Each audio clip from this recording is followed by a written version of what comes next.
My dear aspirants, welcome to the BVM Studies YouTube channel. మనం ఆంధ్రుల చరిత్రలో భాగంగా శాతవాహనుల అనంతర యుగానికి సంబంధించి రాజకీయ చరిత్రలు చూస్తున్నామండి. అందులో భాగంగా ఇప్పుడు శాతవాహనుల అనంతర యుగంలో మాటరల గురించి చూద్దాం. ఇది మనకి మీరు బయట ఆథర్స్ బుక్స్ తీసుకుంటే అందులో ఎక్కువ వీళ్ళ గురించి ప్రస్తావన అయితే ఉండదండి. ఈ మాటరలు వాసిష్ఠుల గురించి, అలాగే పృథ్వీ మూల మహారాజు గురించి, ఎందుకంటే ఇదంతా బిఎస్ఎల్ హనుమంతరావు సార్ పుస్తకంలో ఉండడం జరిగింది. అందువల్ల ఈ క్లాస్ కూడా చెప్పాల్సి వస్తుంది. చూడండి, ఇక్కడ మొదటి పాయింట్ చూడండి. పిష్టపురంలో మాటరులు అధికారంలోకి వచ్చినారు. ఎక్కడండి? ఏ ప్రాంతంలో అండి వీళ్ళ అధికారం అండి? నేటి పిఠాపురం అండి. ఆనాడు పిష్టపురంగా పిలిచేవారనమాట. అక్కడ ఆ ప్రాంతాన్ని వీళ్ళు పరిపాలిస్తుండరు. ఎవరండి? శాతవాహనుల అనంతర యుగం కొద్ది కాలం పాటు మనకి వెంగి చాళుక్యులు వచ్చే వరకు ఆ పిఠాపురంలో ప్రసిద్ధులు అయిన వాళ్ళు ఎవరంటే మాటరులు అనమాట. వీరికి అలహాబాద్ ప్రసక్తిలో మహేంద్రకు ఉన్న సంబంధం అయితే మనకు తెలియదు. అక్కడ మహేంద్రకి వీళ్ళకి కొద్దిగా ఇదే పిఠాపురానికి అక్కడ చెప్పడం జరిగిందని, కానీ వాళ్ళకి వీళ్ళకి ఏ సంబంధం ఉందో మనకైతే కొద్ది వరకు చరిత్రలో కనిపెట్టడం కొద్ది కష్టతరం అయ్యింది. అలాగే వీరి చరిత్రకు మనకి 4 శాసనాల ఆధారం అండి. ఎన్ని శాసనాలండి? 4 శాసనాల ద్వారా వీళ్ళ చరిత్రను మనం తెలుసుకోవచ్చు అనమాట. అందులో మొదటిది ఏంటంటే వీళ్ళ రాజుల్లో శక్తివర్మ ఇచ్చిన రాఘోలు శాసనం అండి. ఏంటండి? రాఘోలు శాసనం. రాఘోలు శాసనం ఎవరిచ్చారని మిమ్మల్ని అడిగితే శక్తివర్మ ఇచ్చారు. మాటర్లో శక్తివర్మ ఇచ్చాడు. అలాగే నింగొండి శాసనం అనేది మనకేంటంటే ఎవరిచ్చారంటే మాటర్లో ప్రభంజన వర్మ అనే రాజు మనకి నింగొండి శాసనం ఇవ్వడం జరిగిందండి. అలాగే మనకి ఇంకా మిగతా 2 శాసనాలు ఏంటంటే, ఒకటి శకునక, రెండవది అందవరం శాసనాలు. ఇవంటే ఆ గ్రామాల్లో బయటపడ్డాయి కాబట్టి ఆ శాసనాలకు ఆ పేరు వచ్చిందనమాట. ఈ 2 శాసనాలు ఎవరిచ్చారండి? శకునక శాసనం, అందవరం శాసనం ఇచ్చిన మాటల రాజు ఎవరంటే అనంత శక్తివర్మ ఇచ్చాడండి. ఆ నింగొండి, ఆ నిండి శాసనాన్ని అనుసరించి మనకి ఈ మాటలలో రాజ్య స్థాపకుడు ఎవరు అంటే శంకరవర్మ అన్నమాట. శంకరవర్మ అనే వ్యక్తి ఈ మాటర రాజ్యాన్ని స్థాపించాడనమాట. అతని కుమారుడు వాసిష్ఠపుత్ర శక్తివర్మ. చూడండి, వాసిష్ఠపుత్ర శక్తివర్మ అంటే తల్లి పేరును ముందు ధరించాడనమాట. ఇతడు ధరించిన మాతృ సంజ్ఞను బట్టి, అంటే తన తల్లి పేరును ధరించడం వలన మనం ఏడు చెప్పుకోవచ్చు అంటే, మాటరలకు దేవరాష్ట్రాన్ని పాలిస్తున్న వాసిష్ఠులకు వైవాహిక సంబంధాలు అంటే వివాహ సంబంధాలు, వాళ్ళకి వీళ్ళకి బంధుత్వం ఉంది అనేసి మనకు తెలుస్తుంది. ఎందువల్ల? ఈ వాసిష్ఠపుత్ర అనే ఈ మాతృ సంజ్ఞను బట్టి మనం తెలుసుకోవచ్చు అనమాట. ఈ దేవరాష్ట్రం అంటే ఏంటి కాదు, యలమంచిల తాలూకు విశాఖపట్నం అనే ఆనాడు దేవరాష్ట్రంగా పిలిచారు. ఇప్పుడు యలమంచిలు అని పిలుచుకుంటున్నాం. ఇక శక్తివర్మకు, ఇదే శక్తివర్మ రాఘోలు శాసనం ఇచ్చిన ఈ శక్తివర్మకు కళింగాధిపతి అనే బిరుదు ఉందండి. జరగొచ్చండి. కళింగాధిపతి అనే బిరుదు కలిగిన మన మాటల రాజు ఎవరంటే శక్తివర్మ అన్నమాట. ఈ శక్తివర్మకి ఏ బిరుదు ఉందండి? కళింగ ఆధిపతి అనే బిరుదు కలదన్నమాట. ఇక మహానది కృష్ణవేణి మధ్యస్థ రాజ్యాధినేతగా ఈ నింగొండి శాసనం ఇతను వర్ణిస్తుంది. ఏ శాసనం అండి ఇతను వర్ణిస్తుంది? నింగొండి శాసనం వర్ణిస్తుంది. ఎందుకంటే అతను ఇచ్చాడు అనమాట.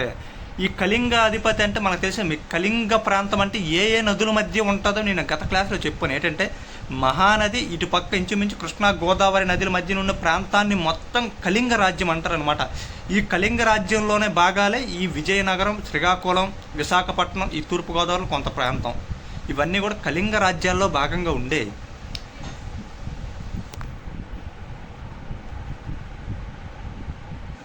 చూడండి, ఆ నింగొండి శాసనం ప్రకారం ఇతనికి కళింగాధిపతి అనే బిరుదు ఉండడం వల్ల మనకిది అంటే ఎంత ప్రాంతాన్ని ఇతను జయించి ఉంటే ఇతని గురించి ఖచ్చితంగా మన చరిత్రలో ఇంకా పెద్దగా ఉందన్నమాట. అందువల్ల ఇదేంటంటే అతిశయోక్తి మాత్రమే. అంటే ఇతను ఇంత ప్రాంతానికి అధిపతి అయ్యి ఉండడు అనేసి మన అతిశయోక్తి కొట్టుబారేశారనమాట. ఆ బిరుదుకి అంత ఇతని ప్రాముఖ్యత లేదనేసి. ఇతని కుమారుడు ఎవరంటే ప్రభంజన వర్మ అండి. ఇతని కుమారుడు, ఇతను ప్రపుత్రుడు అంటే అతని పుత్రుడు అనమాట. ప్రభంజన వర్మ ఇతను మనడు. ప్రభంజన వర్మ కుమారుడు ఎవరు? అనంత శక్తివర్మ. అంటే మనకి శక్తివర్మ కుమారుడు ప్రభంజన వర్మ, ప్రభంజన వర్మ కుమారుడు అనంత శక్తివర్మ. ఇతడు అటండి ఎవరండి? ఈ అనంత శక్తివర్మ ఏంటంటే మనకి సింహపురీషులైన పితృభక్తులను జయించి వారి రాజ్యాన్ని ఆక్రమించినట్లుగా తెలుస్తుంది. అంటే ఈ సింహపురీషులండి, సింహపురి అంటే ఇంత ముందు క్లాసులో ఏ ప్రాంతాన్ని సింహపురి అంటారో మీకు చెప్పాను. ఆ సింహపురుషులైన ఆ పితృభక్తులు జయించి ఈ మాటలంటండి వాళ్ళ రాజ్యంలో కల్పించుకున్నారండి. ఏ రాజు పరిపాలన కాలంలో ఎంత విజయాన్ని సాధించారంటే అనంత శక్తివర్మ కాలంలో ఈ విజయం లభించిందండి వీళ్ళకి. అనంత శక్తివర్మ తనకి శకునుక శాసనాన్ని సింహపురి నుంచి ఇవ్వడం జరిగింది. ఈ శకునుక అనే శాసనం అనేది ఎక్కడ కాంచండి, ఈ సింహపురి ప్రాంతం నుండి ఇచ్చాడనమాట. ఎవరండి? అనంత శక్తివర్మ. దీన్ని బట్టి తెలుస్తుందన్నమాట శక్తివర్మ అనే ఈ అనంత శక్తివర్మ మనకి సింహపురిని ఆక్రమించాడు అనేసి మనకు తెలిసిందనమాట. ఇతను కూడా కళింగాధిపతి బిరుదు ధరించి 30 సంవత్సరాలు పైగా పరిపాలన రాజ్యం చేసినాడు. ఇతను కూడా ఏ బిరుదు ఉండే? కళింగాధిపతి అనే బిరుదు వీళ్ళందరికీ ఉందన్నమాట. వీళ్ళ తాత శక్తివర్మకి ఉంది, అలాగే అనంత శక్తివర్మకి కూడా కళింగాధిపతి అనే బిరుదు ఉందన్నమాట. ఇతను ఎన్ని సంవత్సరాలు అండి? 35 సంవత్సరాలు పరిపాలన చేశాడు. అంటే క్రీస్తు శకం 400 ప్రాంతం నుండి 435కి ఈ మొత్తం శ్రీకాకుళం, విజయనగరం, అలాగే తూర్పుగోదావరి జిల్లాలన్నింటికి ఒక 35 సంవత్సరాల పాటు ఇతనే పరిపాలకుడు అనమాట. బహుశా ఇతను అనంతరం దేవపురాధీశుడైన వాసిష్ఠులు ఎక్కడైనా పరిపాలిస్తున్నారు? ఈ దేవ రాష్ట్రాన్ని పరిపాలిస్తున్నారు. వీళ్ళు మాటలను జయించి పిష్టపురాన్ని ఆక్రమించినారు. అంటే ఈ మాటలు ఎవరి చేత అంతమైపోయారు అంటే వీళ్ళని వాసిష్ఠులు జయించి వాళ్ళ రాజ్యంలో కల్పించుకొని ఇక మాటల రాజ్యం అనేది అంతమవడం జరిగిందండి. వాసిష్ఠ అనంతవర్మ పిష్టపురం తన అధిష్టానంగా చెప్పుకున్నాడు. ఏంటండి? వాసిష్ఠ అనంతవర్మ అంటే పిష్టపురం రాజు అయినా పిష్టపురం తన అధిష్టానంగా చెప్పుకోవడం వల్ల ఇకనతోని వీళ్ళ రాజ్యం అనేది క్లోజ్ అయిపోయింది. వీళ్ళ రాజ్యాన్ని ఎవరు అంతం చేశారు అంటే పురాధీశులైన వాసిష్ఠులు అంతం చేసుకుని మాటల రాజ్యాన్ని వాళ్ళు కలుపుకున్నారనమాట. ఇప్పుడు వాసిష్ఠులు ఎవరు? ఇంతకీ వాసిష్ఠ రాజవంశం గురించి మనం చెప్పుకుందామండి. చూడండి, వాసిష్ఠుల రాజధాని దేవపురి. ఏంటండి వాసిష్ఠుల రాజధాని పేరేం పేరండి? దేవపురి. ఈ దేవపురి అనేది ఎక్కడుంది అనేది మనకు చూస్తే నేటి ఎస్కోట అండి, శృంగవరపు కోట తాలూకా దేవాడియే దేవపురి అనేసి నిర్ణయిస్తున్నారు చరిత్రకారులు. ఎక్కడ నిర్ణయించారండి? ఎస్కోటలోని, మన ఎస్కోట అంటే విజయనగరం జిల్లా దగ్గరలో ఉంటుందండి ఇది ఎస్కోట. ఈ ఎస్కోటలో దేవాడ అనే ఒక ప్రాంతం ఉందన్నమాట. ఇదే దేవపురి అయి ఉంటుంది. అదే వాసిష్ఠుల రాజధాని ఆనాడు. వీరి గురించి సమాచారం అనంతవర్మ, ఇందులోనే వాసిష్ఠుల్లో అనంతవర్మ ఇచ్చిన శృంగవరపు కోట శాసనం ఇచ్చాడండి అనంతవర్మ. అలాగే శ్రీపురం శాసనాల నుండి లభ్యమవుతుందన్నమాట. మనకి వీళ్ళ గురించి, వాసిష్ఠుల గురించి మనకు తెలుసుకోవాలంటే ఏదో ఒక ఆధారాలు ఉండాలి కదండి. ఏ ఆధారాలు అంటే వీళ్ళకి సంబంధించి ఉన్నాయంటే మనకి శృంగవరపు కోట శాసనము, అలాగే శ్రీపురం శాసనాలు, ఈ రెండు కూడా అనంతవర్మ ఇవ్వడం జరిగిందండి. వీళ్ళు మూల పురుషుడు ఎవడటండి? ఈ వాసిష్ఠులకు సంబంధించిన మూల పురుషుడు ఎవరంటే గుణవర్మ అండి. గుణవర్మ క్రీస్తు శకం 300 కాంచి 375 మధ్య ఇతను ఉన్నాడండి. ఇతనికి దేవరాష్ట్రాధీశుడు అనే బిరుదు ఉందన్నమాట. క్రింది వాళ్ళలో దేవరాష్ట్రాధీశుడు అనే బిరుదు ఎవరికి కలదని అడిగితే మనకి గుణవర్మ అని మీరు సమాధానం పెట్టాల్సి ఉంటుంది. గుణవర్మ బిరుదు దేవరాష్ట్రాధీశుడండి. ఇతడే మనకి వాసిష్ఠులకి మూల పురుషుడు అనమాట. ఈ వాసిష్ఠులు ఎక్కడండి? ఈ విజయనగరం, అలాగే మనకి విశాఖపట్నం జిల్లాలు పరిపాలించిన వాళ్ళండి. ఎవరు? శాతవాహనుల అనంతర యుగంలో ఈ ప్రాంతాలను పరిపాలిస్తున్న చిన్న సామ్రాజ్యం ఈ వాసిష్ఠుల రాజ్యం అన్నమాట. ఇతని కుమారుడు మహారాజా ప్రభంజనవర్మ. ఈ ప్రభంజనవర్మ చాలా చాలా సుప్రసిద్ధుడు అనమాట. మనకు తెలిసి వాసిష్ఠుల్లోని అత్యంత సుప్రసిద్ధుడు గొప్ప రాజు ఎవరంటే గుణవర్మ కుమారుడైన మహారాజా ప్రభంజనవర్మ. ఈ ప్రభంజనవర్మ ఎప్పుడు కానించి ఎప్పటి వరకు పరిపాలించాడంటే 375 కాంచి 400 మధ్య పరిపాలన జరిగిందండి. ఇతను సుమారు ఇప్పుడు కాంచి 1600 సంవత్సరాల క్రితం మన విజయనగరాన్ని, అలాగే శ్రీకాకుళము, కొద్ది వరకు విశాఖపట్నం, ఈ జిల్లాలని పరిపాలించింది ఎవరంటే మనకి ఆ టైంలో ఈ పీరియడ్ మధ్య పరిపాలిస్తున్నది మనకి మహారాజా ప్రభంజనవర్మ అనమాట. ఇంకా ఇందులో చివరి వాడు ఎవరంటే అనంతవర్మ అండి. వాసిష్ఠుల్లో చివరి రాజు ఎవరంటే అనంతవర్మ అనమాట. ఇతను 450వ సంవత్సరం వరకు, 400 నుంచి 450వ సంవత్సరం వరకు ఇతని పరిపాలన జరిగింది. ఇతని పరిపాలనతోనే మనకి ఈ వంశం అనేది చిట్ట చివరి రాజు ఇతనితోనే అంతమైపోయింది అనమాట, వాసిష్ఠుల వంశం. ఇతని గురించి, అనంతవర్మ గురించి కొద్దిగా చూడండి. అనంతవర్మ ఏం చేసి ఉంటాడంటే మాటరల రాజ్యాన్ని ఈ అనంతవర్మే ఆక్రమించినాడు అనమాట. మాటరలు ఓడించి వాళ్ళ రాజ్యాన్ని ఆక్రమించింది ఎవరండి? మనకెవరు ఓడించారంటే అనంతవర్మ. ఈ అనంతవరం వాసిష్ఠ వంశానికి చెందిన అనంతవరం మాటరలు ఓడించి వాళ్ళ రాజ్యాన్ని ఆక్రమించి పిష్టపురాన్ని రాజధానిగా చేసుకున్నాడు. అప్పుడు వరకు మనకి వీళ్ళ రాజధాని ఒక ప్రాంతం, ఇప్పుడు పిష్టపురం రాజధాని అయిందనమాట. ఇతని అనంతరం వాసిష్ఠులు ఎంతకాలం పిష్టపురంలో రాజ్యపాలన చేశారో మనం స్పష్టంగా చెప్పలేము. అందువల్ల అనంతవర్మ చివరివాడిగా నిర్ణయించాడు. అంటే మనకు తెలిసిన సుప్రసిద్ధ చివరివాడు ఇతనే అనమాట. ఎందుకంటే ఇతను మాటలను కూడా ఓడించి అది ఎంతవరకు తర్వాత పిష్టపురం రాజ్య క్యాపిటల్ చేసుకోండి కంటే ఎన్ని సంవత్సరాలు పరిపాలించారో వీళ్ళు మనకైతే ఎలాంటి సమాచారం లేదనమాట. అందువల్ల వీళ్ళ రాజ్యం ఎంతటితోనైతే ముగింపు అయింది. ఇక నెక్స్ట్ పృథ్వీమూలరాజు అండి. మనకు అత్యంత ఇతని గురించి అడిగితే అవకాశం ఉందండి. ఎక్కువ పర్సంటేజ్ మనకి నెక్స్ట్ ఒక బిట్ ఎక్స్పెక్ట్ చేసిన ఏరియా అనమాట ఈ పృథ్వీమూల మహారాజు. ఇతని గురించి మనం చూద్దామండి. పృథ్వీమూల మహారాజు గురించి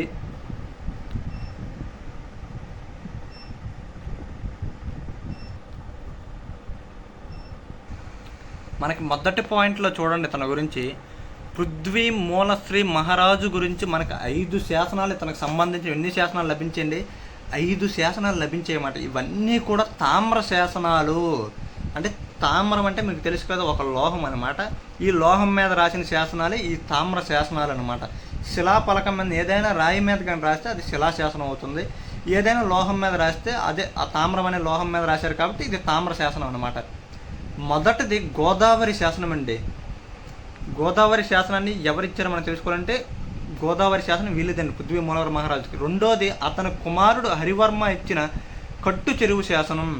కట్టు చెరువు శాసనం ఎవరిచ్చారంటే అతని కుమారుడు అండి. పృథ్వీమూల మహారాజు కుమారుడు హరివర్మ ఇచ్చాడు అనమాట. గోదావరి శాసనాన్ని ఇచ్చింది ఎవరండి? పృథ్వీమూల మహారాజు. హరివర్మ అతని కుమారుడైన హరివర్మ ఇచ్చిన శాసనం పేరేం పేరు? కట్టు చెరువు శాసనం. మిగిలిన 3 శాసనాలు మనకి ఇటీవల ఎక్కడ లభించాయంటే ఈ మిగిలిన 3 శాసనాలు గుంటూరు జిల్లాలో కొండవీడులో బయటపడ్డాయి అనమాట. వీళ్ళకి సంబంధించిన శాసనాలు ఎక్కడంటే మిగతా 3 శాసనాలు కొండవీడులో బయటపడ్డాయి.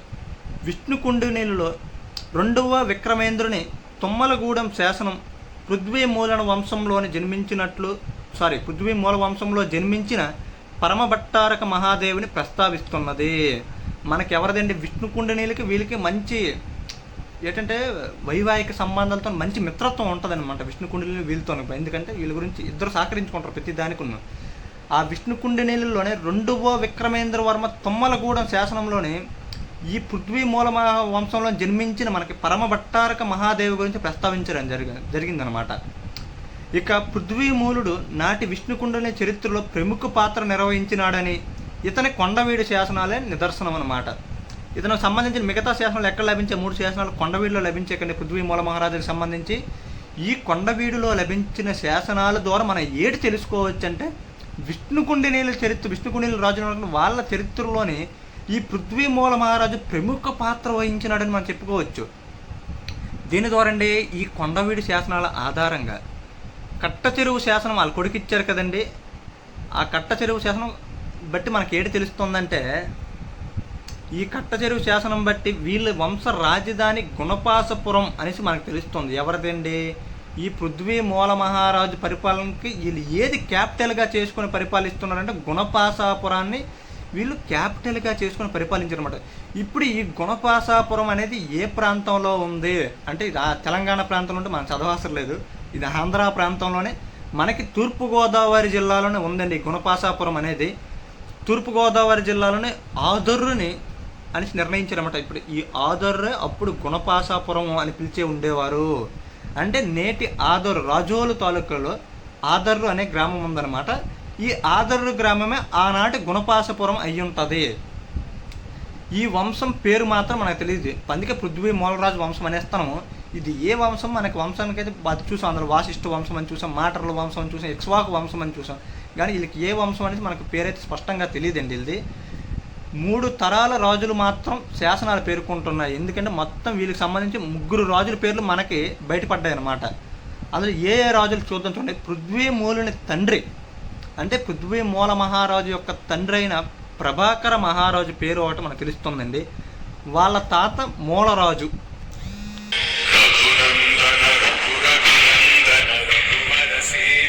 సారీ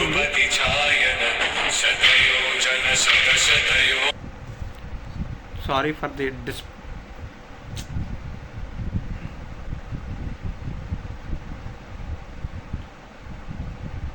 చూడండి, మనకి కింది పాయింట్లో చూడండి, ఈ మూలరాజు ఎవరండి? మనకి పృథ్వీమూలుని తాత పేరు మూలరాజు అనమాట. ఈ మూలరాజు అంటే విష్ణుకుండినిలో గోవిందవర్మ అనే పరిపాలకుడు ఉంటాడండి, చాలా ఫేమస్ అనమాట ఇతను.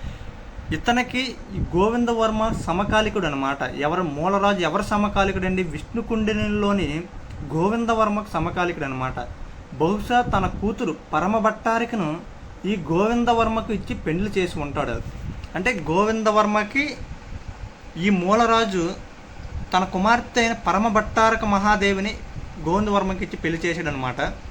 ఈ బాంధవ్యం వల్ల ఉభయ వంశాలు లాభం చేకూరి ఉంటుంది. అందువల్ల అప్పటి కానించి ఈ రెండు వంశాలకి కూడా మంచి మిత్రత్వం అనేది ఏర్పడిందండి. ఎప్పుడండి? మూలరాజు కాలంలోనే ఏర్పడింది. అంటే ఆ టైంలో విష్ణుకుండిని ఎవరు పరిపాలిస్తున్నారు? గోవిందవర్మ పరిపాలిస్తున్నాడు. ఇక అతని కుమారుడు ప్రభాకర మహారాజు విష్ణుకుండిని మాధవవర్మకు సామంతుడై రాజ్యపాలన నిర్వహించాడు. అంటే ఇక తన కుమారుడు ఎవరండి? మూలరాజు కుమారుడు ప్రభాకర మహారాజు అనమాట. ఈ ప్రభాకర మహారాజు ఎవరండి? పృథ్వీమూలుని తండ్రి అనమాట. ఇతను ఏమో ఎవరికి? విష్ణుకుండిలో మాధవవర్మకు సామంతుడిగా పరిపాలన చేశాడు అనమాట. ఇక ప్రభాకరణ కుమారుడే మన హీరో అనమాట, పృథ్వీమూల మహారాజు అనమాట. ఎవరండి? ప్రభాకరణ కుమారుడే మనకి ఇతను పృథ్వీమూల మహారాజు.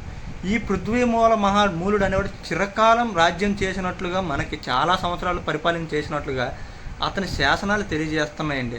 అతను చాలా ఎక్కువ సంవత్సరాలు పరిపాలించాడని మనకి ఎలా తెలియజేస్తానండి? ఆ పృథ్వీమూల మహారాజు యొక్క శాసనాలు తెలియజేస్తున్నాయి.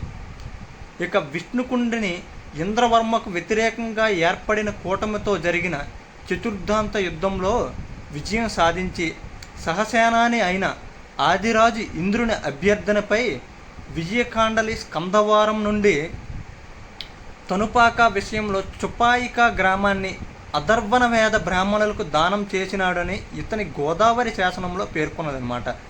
అంటే విష్ణుకుండిని ఇంద్రవర్మకు వ్యతిరేకంగా ఒక పెద్ద కూటమి ఏర్పడిందనమాట. ఆ కూటమిలో చతుర్థాంత యుద్ధం అంటారు దాన్ని. ఆ యుద్ధంలో ఇతను పార్టిసిపేట్ చేసి గెలిచిన తరువాత ఈ గెలిచిన విజయానికి ఏడు చేశాడంటే ఇతను ఒక చుపాయిక అనే ఒక గ్రామం ఉంటుంది. ఆ గ్రామాన్ని ఎక్కడండి? అది తనుపాక విషయం అనే విషయం అంటే ఆ జిల్లాలోని ఈ చుపాయిక గ్రామాన్ని అధర్వణ వేద బ్రాహ్మణులకు దానం చేశాడు. ఈ దానం చేశాడు అనేసి మనకి ఎలా తెలిసింది ఏంటంటే ఇతను గోదావరి శాసనంలోని ఆ యుద్ధం గురించి అలాగే తను దానం చేసిన గ్రామం గురించి స్పష్టంగా చెప్పబడిందండి. అందువల్ల గోదావరి శాసనాన్ని ఎవరిచ్చారంటే మనకు గుర్తుపెట్టుకోవాలని పృథ్వీమూల మహారాజు ఇచ్చాడు.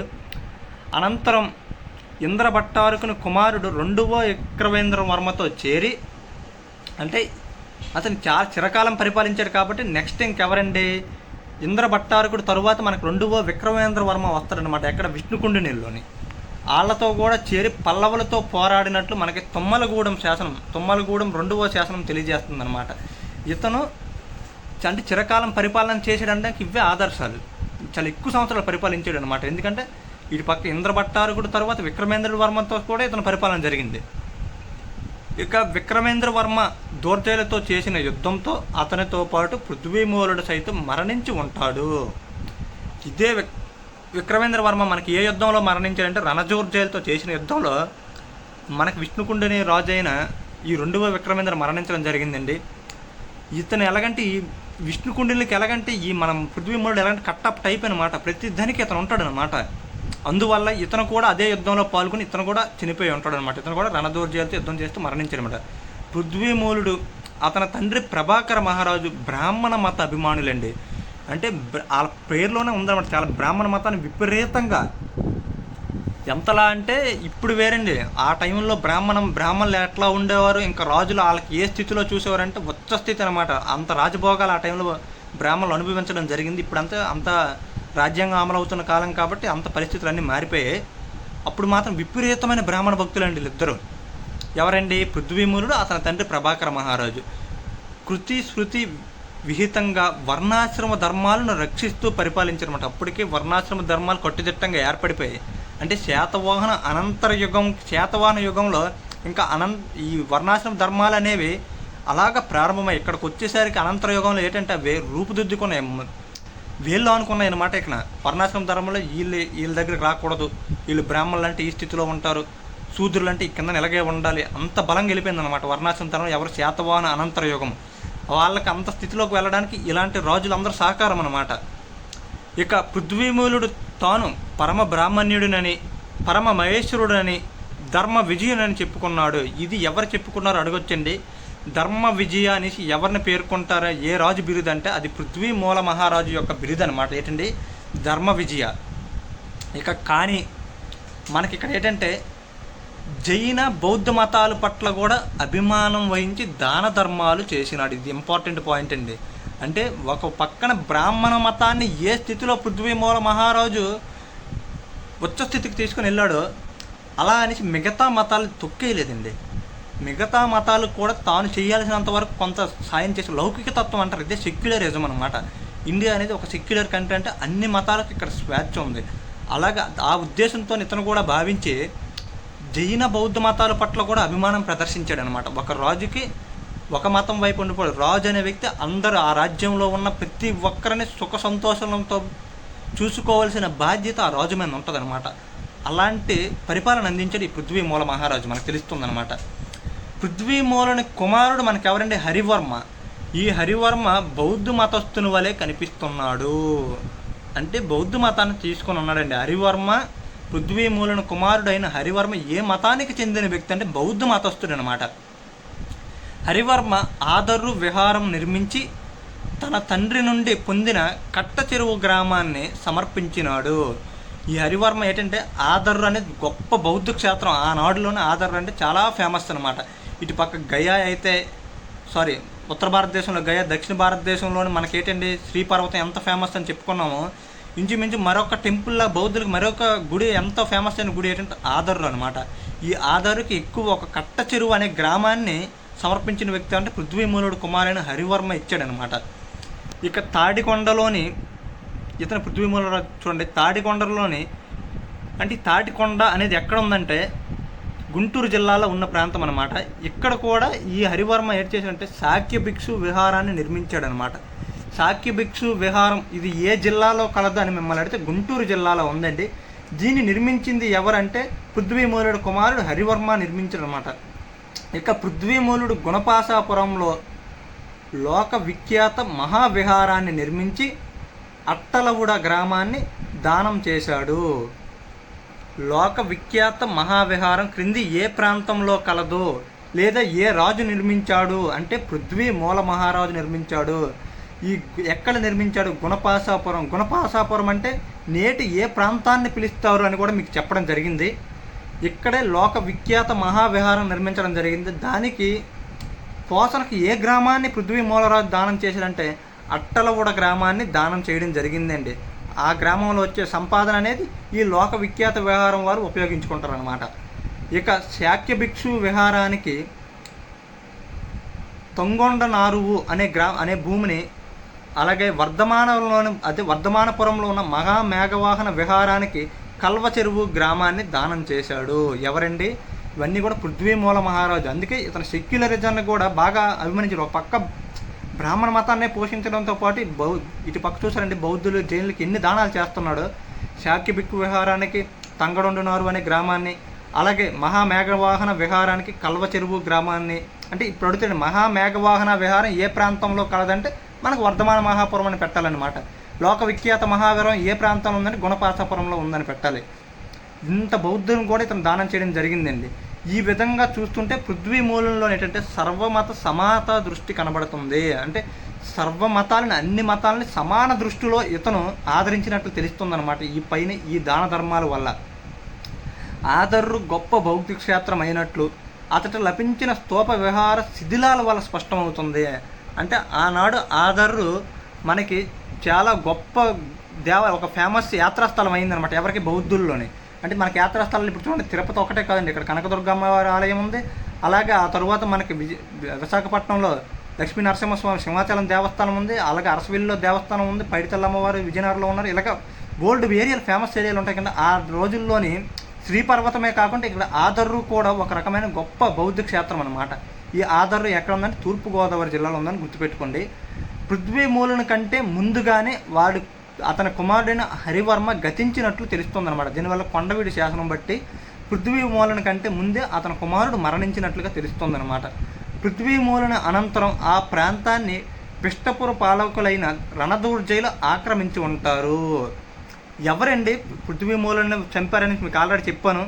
అంటే ఇతను ఇంకో రాజు కలిపి యుద్ధంలోకి వెళ్ళారు. వాళ్ళిద్దరు కలిపి రణదూర్జయుల చేతిలో మరణించడం జరిగింది. విష్ణుకుండిని రాజు ప్లస్ పృథ్వీమూల రాజు వెళ్ళి మరణించడం జరిగింది. అంటే పిష్టపురం రాజ్యాన్ని కూడా నెక్స్ట్ ఎవరండి ఆక్రమించారు? పృథ్వీమూలుని అనంతరం రణదూర్జీలు ఆక్రమించారనమాట. పృథ్వీమూలుడు వాళ్ళతో యుద్ధం చేస్తూ మరణించడం జరిగిందనమాట. నెక్స్ట్ వీళ్ళ తరువాత మనకి ఇంకా విష్ణుకుండినీల గురించి చెప్పుకుందామండి. ఆ తర్వాత ఇంకా బిఎస్ఎల్ హనుమంతరావు సార్ పుస్తకంలో చిన్న చిన్న రాజ్యాలు ఇవ్వడం జరిగింది. ఏవైతే అవసరమైతే అవి చెప్పుకుందాం. పల్లవుల గురించి కూడా చాలా ఎక్కువ ఇవ్వడం జరిగింది. దాని గురించి అవసరం లేదని కొద్ది వరకు ఏమాత్రం అవసరమో అంతవరకు డిస్కస్ చేద్దాం. మన క్లాస్ నచ్చితే ఒక లైక్ చేయండి. అలాగే ఎవరైతే సీరియస్గా ప్రిపేర్ అయిన వాళ్ళు ఉంటారో వాళ్ళకి మన క్లాసుల గురించి తెలియచేయండి. వాళ్ళకి విజయానికి మన క్లాసులు చాలా ఉపయోగపడాలనేసి నేను మనస్ఫూర్తిగా కోరుకుంటున్నాను.